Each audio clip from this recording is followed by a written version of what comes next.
Hello, everyone. Welcome to Durrett's Take. We are a month away from knowing what the bracket will look like for March Madness. So it's getting to that time where we need to start really focusing on bracketology and all that and see what seed is a certain team or who's on the bubble and getting in or getting left out, stuff like that.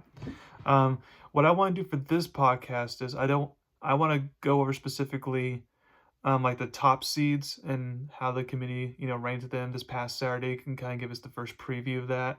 And then also kind of go over the bubble teams as well. Because seeds from like 5 to 8, pretty much, doesn't matter, and then obviously, the seeds 12 and, through 16 don't matter either. Discuss all that. So let's get started with the top four seeds.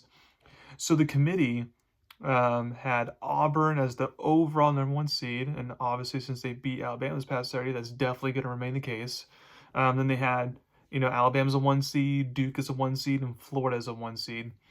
Um, I think Alabama will probably stay as a one seed when it's all said and done.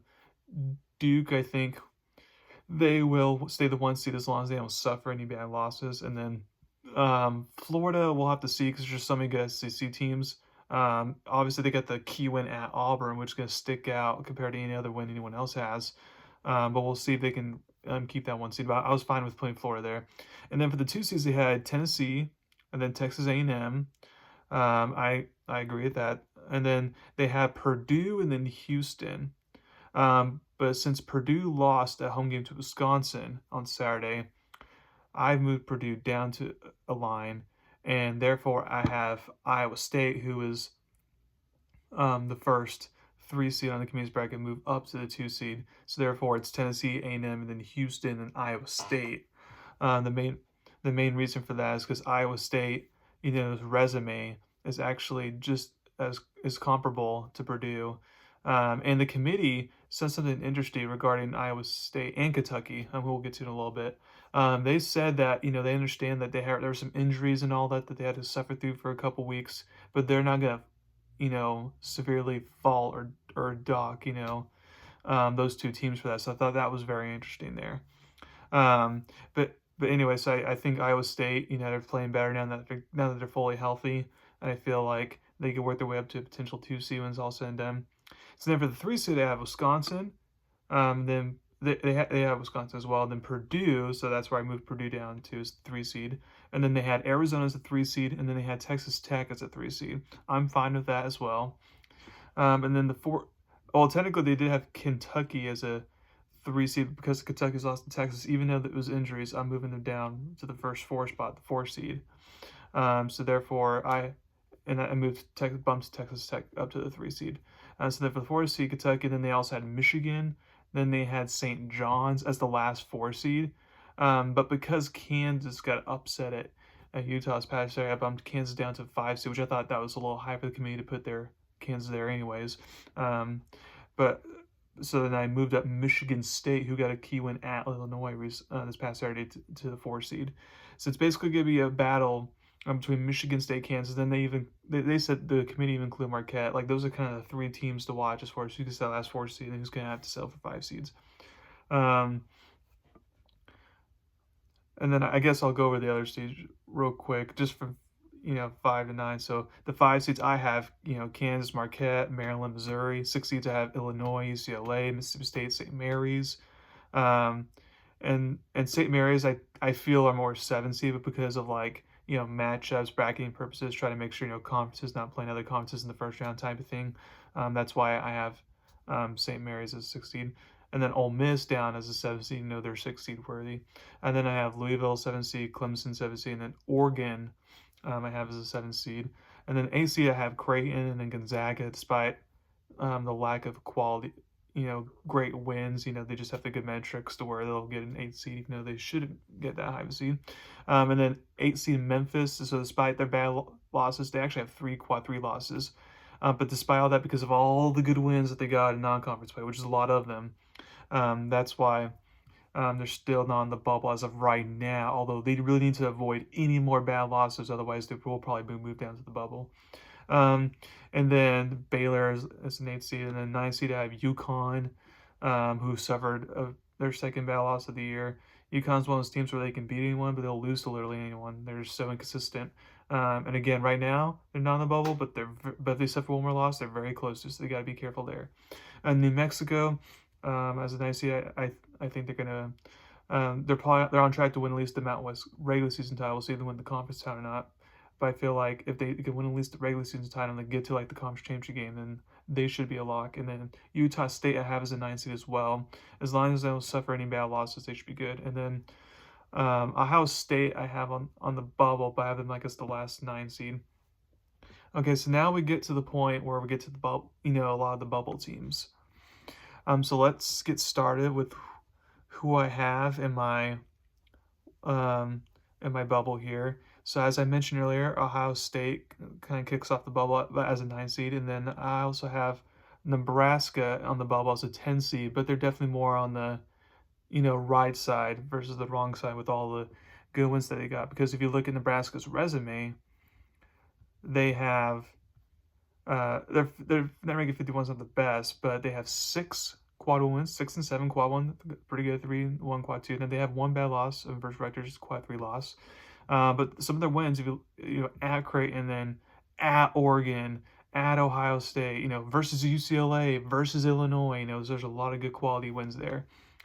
And then now we get to the point where, as Joe Lunardi has it, he has this, and some other bracketologists have it, they have like their last 4 buys section before you get to the last 4 in. So now here are my last 4 buy teams. The first one being West Virginia.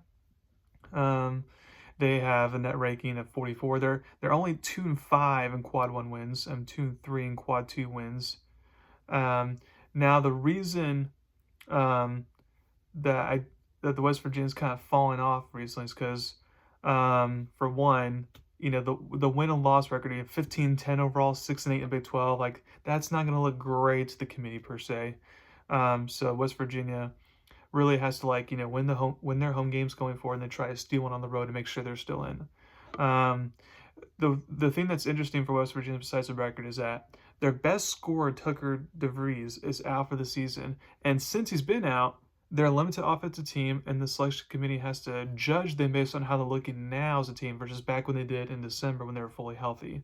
Because they got some great non-conference wins, and even a couple key wins in the Big 12, like at Kansas versus Iowa State. But some of those wins are obviously without DeVries, as they're newly constructed, if you will. So again, I feel like they're fine for now, but they're definitely you get the ball rolling and get things figured out in order to continue falling downward. The next team I have is Vanderbilt, 17-8, 5-7 SEC, 41 net ranking, only 2-7 in quad 1 games, 4-1 in quad 2 games, no bad losses. The Vanderbilt just completed a brutal 4-game stretch in the SEC, and it'll remain that way going forward. I think the goal for Vanderbilt, and for any SEC team for that matter, if you can go at least 500 in the last 6 games of regular season, then that could get you enough to get you across the finish line. And then the next team is Texas, also in SEC, 31 net rankings, so very good net ranking, and they have 4 quad 1 wins, 4-8 quad 1, 3-2, no bad losses. They just beat a Kentucky team, although there's multiple injuries in that game for Kentucky. But credit was due. The one thing that's missing from Texas is they don't have any big road wins. And when I say road wins, I mean road wins against like a top 60, an automatic for sure tournament. Like they don't have any road wins like that. They could really use one of those in order to say, okay, yeah, we for sure need to be in. We'll see if they get one. They'll have plenty of opportunities to. And then the last 4 buys team I have, BYU in the Big 12. They're 17, 8-6 in the Big 12. Net ranking 40. Net ranking 42. Or actually, that's changed to 36. I forgot to change that. So they're 3-6 in quad 1 games. 4-2 in quad 2 games, no bad losses. Now, for the record, if a team finishes above 500 in the top 3 conferences, which is the SEC, Big 12, and Big 10, if a team finishes above 500 in those conferences, And they need to feel really good on Selection Sunday because it's very hard to do. I know all the schedules not created equal within the conference, but it's very hard to do in those top three conferences to finish above 500. Um, However, if we focus on the now, the Cougars still have some work to do. What's missing right now is a win against like a top six projected seed in the Big Dance. Well, they get two of those this week. If they can split at least one of those games, then they should feel good. Okay, so now for the big finale or dramatic effect here, the final four in teams, or I should say the last four in teams. One of those teams will, or spots I should say, will go to Oklahoma.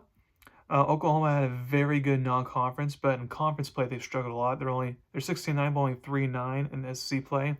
They're 4-7 in that ranking 52. They're 4-7 quad one games, 2-1 quad two, 3-1 quad three, 7-0 quad four. So they're one bad loss in the quad three game. Actually, they just lost to LSU this past weekend, and it was in a dramatic fashion. They were up by 5 with 30 seconds left and blew it. So that's on them. So now they lost 5 of the last 6 games, and now they're on track to cancel all the good they did in the non-conference play. Beating Arizona, beating Louisville, beating Michigan. So they need to start, getting things fixed up here and steering the ship in the right direction if they want to not fall out entirely. The next last 4 team in, I have that to be for the Mountain West San Diego State. What's interesting about San Diego State is that they keep on winning, which is good. That's what you want to do, especially in a mid-major. You got to keep on winning. But the problem is that if you exclude this past Saturday, a lot of their wins are wins that they're barely winning, and a lot of it's against like not that good of teams.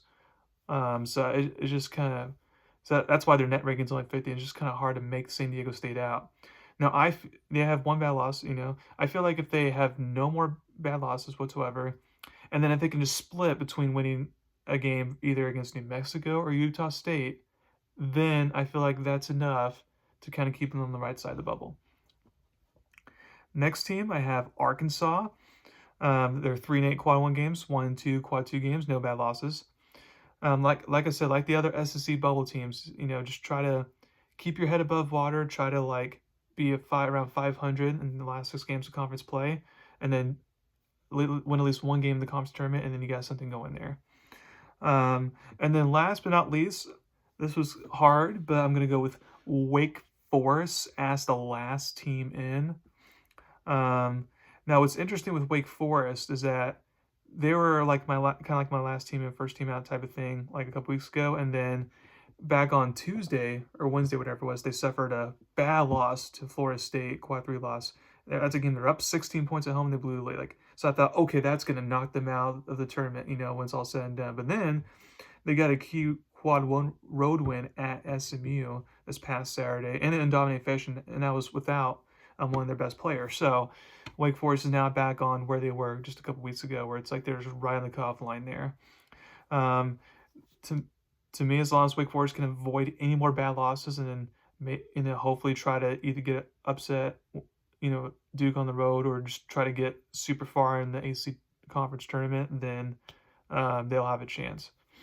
So now for my first 4 teams out. Number 1 is Georgia, and their net ranking is 39, 16-10, 4-9 SC.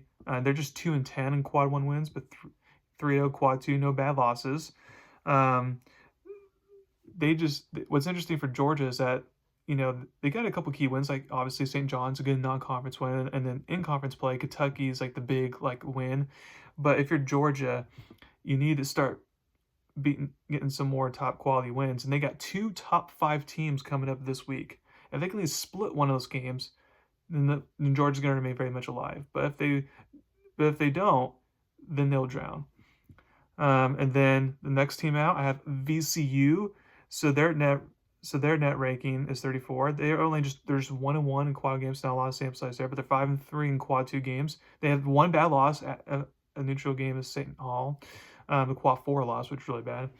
I think VCU is in a similar boat to what Indiana State was last year. From people who follow that, Indiana State um, had a good year, good metrics, but for one, they had one quad four loss, which is what VCU has right now. And then the other problem is you have to factor in, like, let's say there's at least one or two potential bid thieves down the line, and then a team like VCU is not going to get the benefit of the doubt. I feel like if they can at least avoid any more bad losses and then make it to the A10 tile game, conference tile game, at the minimum, they'll still give themselves a chance, but um, they're definitely on the cutoff line right now. Next team, I have North Carolina. Um, all the times right now for them to start doing some stuff because they're just 1-10 in quad one games, 5-0 in quad two, which is good, but 1-10 in quad one games. They have one bad loss versus Stanford at home. Um, to me, the quad one record would be an eyesore to the selection committee.